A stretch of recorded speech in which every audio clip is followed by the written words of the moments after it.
Hey, what's up guys? Mike Moo here. This quick little video shows you about how to remove your battery cover and replace it at the same time. Now, Frank asked me this question and I thought this was pretty pertinent and useful to a number of you, especially if you watch my video about the battery grip and you want to be really careful about removing this.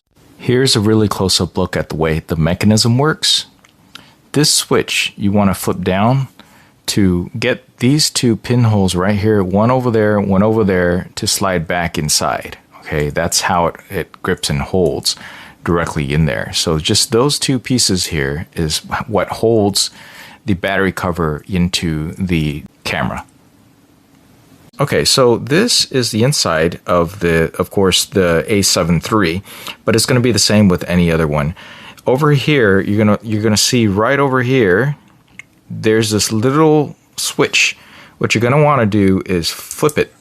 Just push it up towards upwards and outwards. You do that and this will pop right out. To install it, it's just the same exact thing.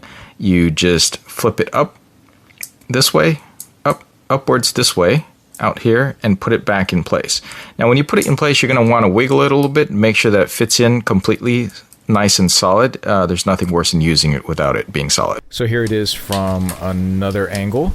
As you can see, it is fully installed. Basically, flip it open with your fingernail and just look for that little black tab right over there.